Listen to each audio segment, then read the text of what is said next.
La semana en RCR, actualidad, entrevistas, comentarios del acontecer nacional e internacional en la semana en RCR.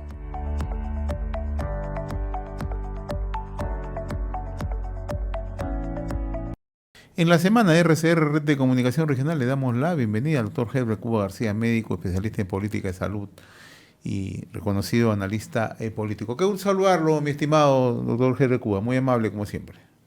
Muy buenos días, señor José Hernández. Un saludo a través suyo a todo el país. Antes de abordar el tema esta semana vinculado al sector salud, reforzamiento de la capacidad del MINSA, y naturalmente vamos a ver lo que está ocurriendo en salud, ¿no? Me gustaría un poco echarle una mirada a cómo ha visto la semana usted, cómo ha transcurrido para usted, cuál ha sido el tema principal en la presente semana que está por culminar.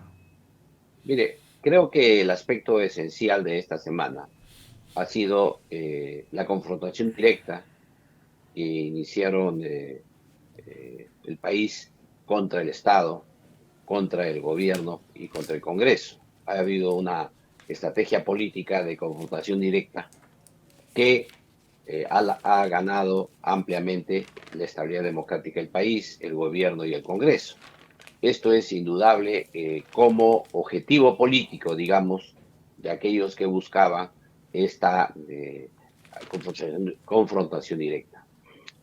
Pero eso, esa lectura tiene que ver con una experiencia anterior que ocurrió en el país, que fue la confrontación directa contra el Estado, también el gobierno de Manuel Merino, que ahí sí tuvo éxito y logró imponer un gobierno dictatorial ahí sí, porque fue impuesto por la calle y con una minoría congresal, un gobierno denominado de transición, que fue el de Francisco Sagasti.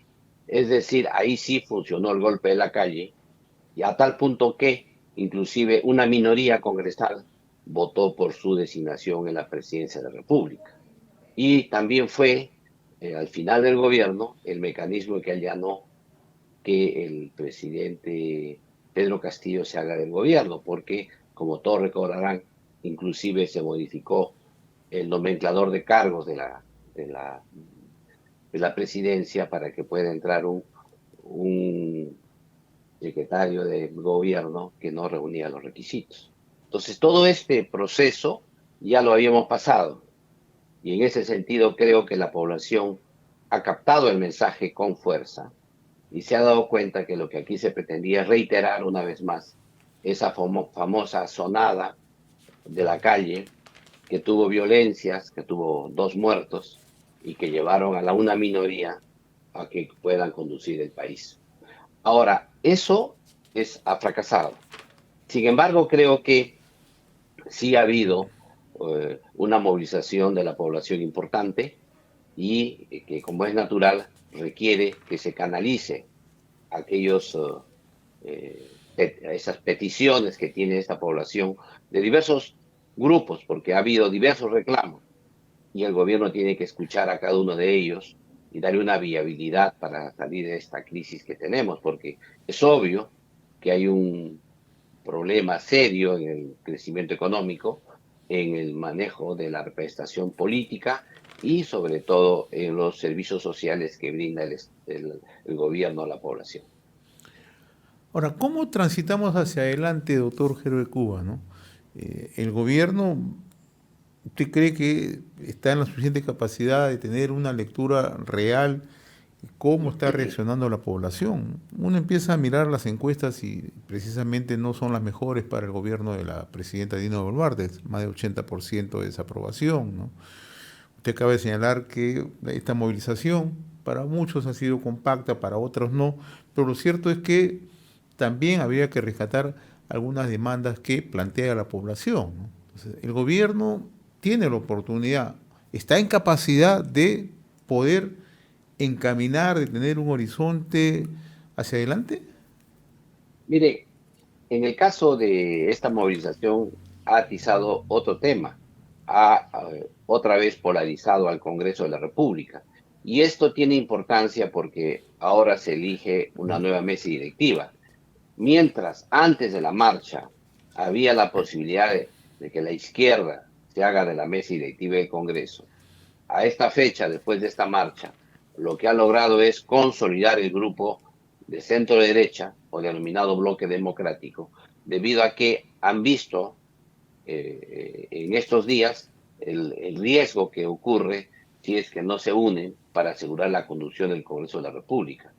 Esto también ha puesto en alerta al propio presidente Dina Boluarte, que ha observado que en el meollo de la marcha le han presentado una acusación constitucional y además el propio partido que la llevó al gobierno apoyó esta marcha que buscaba su destitución. En consecuencia, la mirada del gobierno actualmente es una mirada del centro hacia la derecha. ¿Por qué? Porque no tiene confianza en que el centro izquierda le puede asegurar a ella una gobernabilidad durante el presente año siquiera. ¿Esto qué significa? Que hay doble mirada en el Congreso. Una mirada de estabilidad gubernamental que pretenda, como usted señala, implementar una serie de cambios y transformaciones en el país para mejorar y crecer, pero por otro lado hay una mirada que presenta un riesgo de inestabilidad durante el presente año en la elección de la mesa. En consecuencia, muchos sectores del centro del Congreso de la República, partidos políticos que pensaban en aglutinar hacia la izquierda, ahora, vista esta marcha, lo que presentan es una nueva alternativa y un viraje hacia la derecha, al centro derecha por lo menos. Ahora, aquí viene la pregunta es si alguien del centro debe liderar esta mesa o debe liderar a alguien de la derecha. Y ese es el debate. Eso se va a desentrañar el día 25 cuando se presentan las listas, pero a ojos vista ya hay una corrida de votos hacia el centro derecha y se espera que esta mesa se elija sin mayores sobresaltos. Esto genera, ahora sí, una nueva correlación de fuerzas al interior del Consejo de Ministros.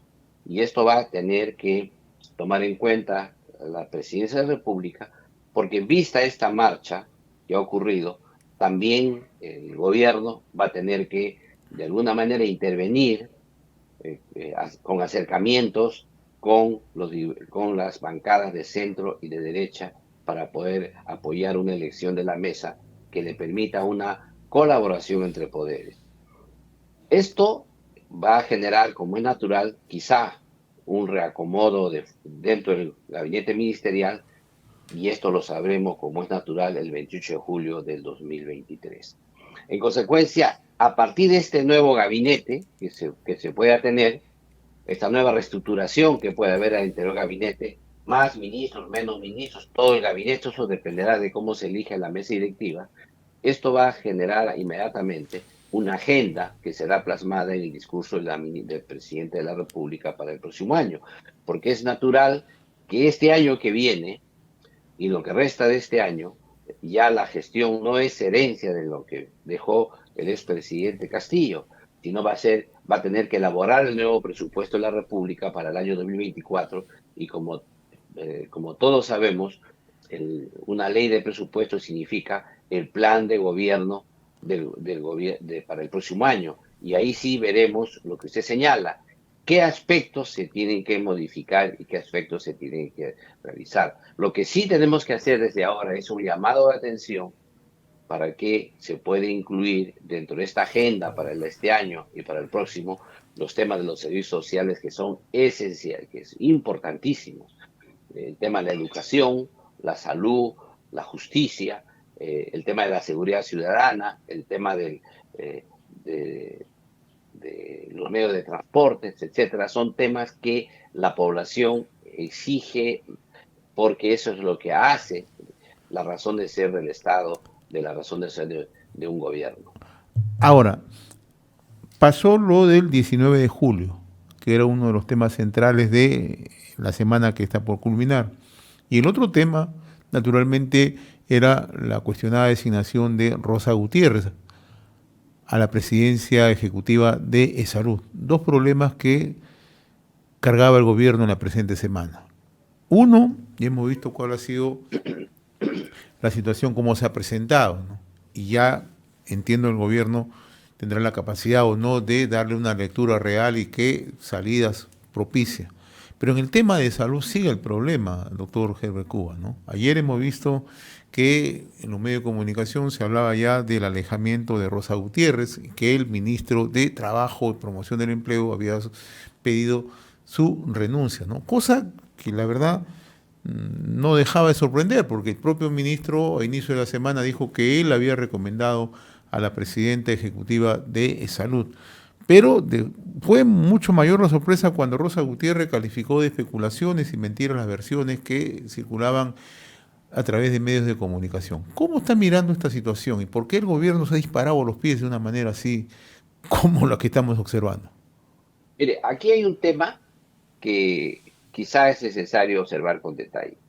¿Por qué le piden la renuncia? ¿Por qué no la cambian de una vez? Le piden la renuncia porque, como usted sabe, la designación de un presidente ejecutivo de salud se realiza por 2 años. Y si usted lo saca antes del plazo, lo que van a solicitar es una indemnización por despido intempestivo. Eso sí la destituyen. Beneficios. Sí la destituyen. Por eso es que le piden con todo cariño, le dicen, por favor, renuncie usted para no pagarle estas indemnizaciones y estos beneficios. Y ahí se ve la calidad de ser humano, pues, ¿no? Porque claro, si a mí me designan en ese puesto, 6 días después me piden la renuncia, no voy a esperar que me voten para cobrar la indemnización, ¿no es cierto? No voy a presionar para que me voten para que paguen una indemnización que quizá en esa circunstancia podría ser discutible desde el punto de vista ético que se cobre, aunque legalmente le correspondiera, pero desde el punto de vista ético para una persona pública, digamos, eso cuenta. Sin embargo, ahí, ¿qué dice? Yo no me voy. Si quieren, vótenme. Entonces, en esa circunstancia, se pone a la presidenta y al gobierno y al ministro de Trabajo una situación difícil, porque ya acaban de tener un tema similar con el ministro, con el presidente ejecutivo que salió, con el señor Orellana, que al final no sabemos si lo despidieron o renunció, no sabemos si le pagan o no le pagan, o le pagarán o no le pagarán indemnización. Pero ahora sería una segunda indemnización que tendría que pagar el Salud si es que las cosas se realizan tal cual usted ha señalado. Esto lo que hace simplemente es agravar el problema. La disparada a los pies vale 2 veces, porque ya no solamente designan mal, sino que inclusive están obligados a pagar indemnizaciones. Pero acá tiene que ver otro aspecto. Ya la presidenta de la República le ha dado un mensaje claro, una respuesta a una pregunta de un periodista, que además fue antes de la marcha, ¿no? Que, como es natural, tenía que la presidenta desinflar globos para no atizar la marcha, y creo que ella hizo bien en dar esa respuesta, que permitió que muchos servidores de salud e inclusive, y ciudadanos que estaban enardecidos con esa designación, ya no lo sean tanto, inclusive muchos de ellos quizás ni siquiera más fueron a la marcha. Sin embargo, ahora viene el cumplimiento del compromiso, que está demorando por la situación que yo le he explicado a usted con el tema indemnizatorio. Pero yo creo que es solo cuestión de tiempo, cuestión de días, que tiene que haber un desenlace. Sea por un lado o por otro, la presidente no se va a poder presentar ante el Congreso de la República el 28 de julio con esa papa caliente. Creo que eso va a tener que dilucidar en el más breve plazo, y creo que ahí se está jugando el puesto el ministro de Trabajo. El ministro de Trabajo tiene que resolver ese tema porque está en su cartera el asunto. Además, él avaló la designación. Y él avaló y él señaló que yo la puse por sus calidades, que el tema del dengue él tenía una lectura distinta, etcétera. Entonces va a tener que resolver ese asunto el ministro de Trabajo, y a puertas de este 28 de julio, que como todos sabemos, a veces hay remociones ministeriales, se aprovecha para hacer una remoción en función también a la realidad política del país y la realidad política que impone el Congreso de la República con su nueva configuración de la mesa directiva. Pero esta es una crisis que ha creado el propio gobierno, ¿no?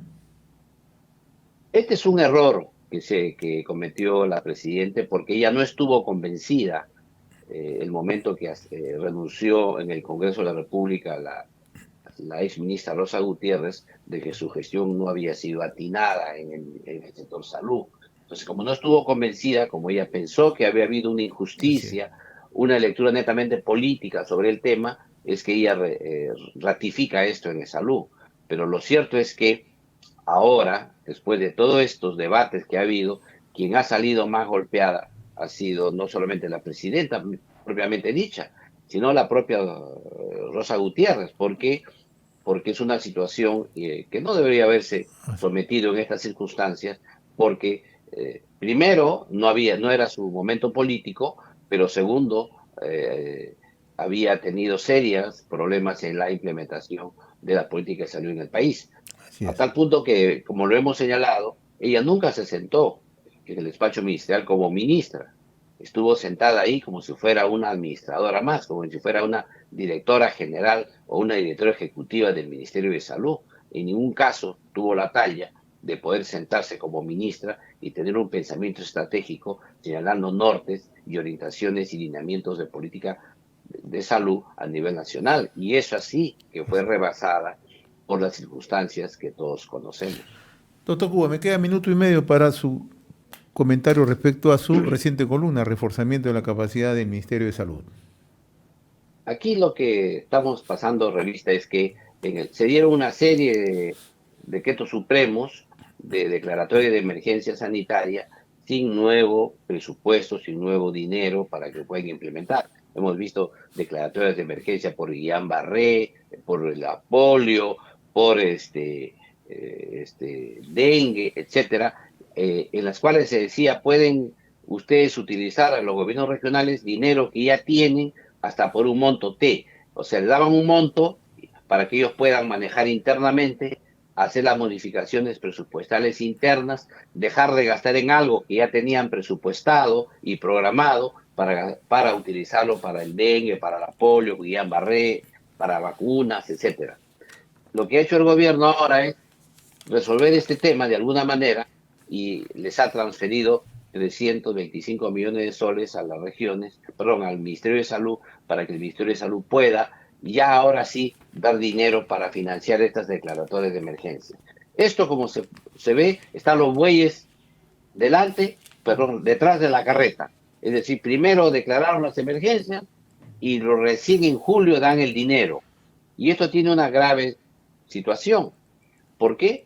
Porque como es natural, cuando tú vas a hacer compras de bienes, requieres hacer licitaciones y los plazos hasta diciembre ya son cortos para realizar estas, y es probable que esos fondos se tengan que revertir al Tesoro Público, o sea, que esto sea pues de un bolsillo a otro. Pero por otro lado también, si no quieres hacer eso, de revertir ese dinero, vas a tener que echar mano a las adquisiciones simplificadas, las compras sin licitación pública, las compras más rápidas que, como todos sabemos, se pueden prestar a la falta de transparencia, incluso a la poca honradez de los funcionarios.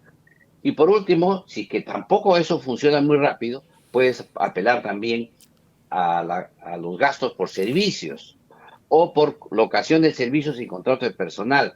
Finalmente, todo esto lo que va a hacer es que el impacto que se tenía con ese dinero, con ese monto, que podría ser un impacto eficaz y eficiente, tengamos un impacto quizá eficaz, pero no eficiente. Es decir, se gaste más de lo que se debería haber gastado por algo que se pudo hacer si es que se hacían las transferencias a tiempo.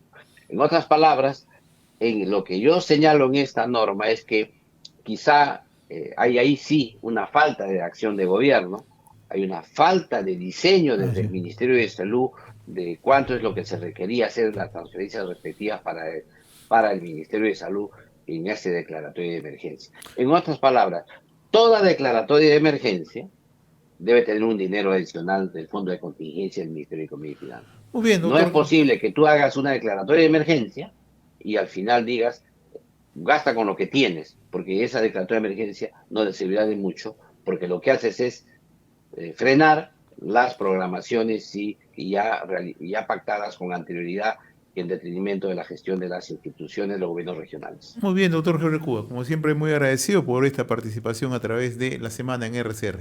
Saludos, buen fin de semana. Un abrazo una vez más. Gracias. Hemos presentado La Semana en RCR.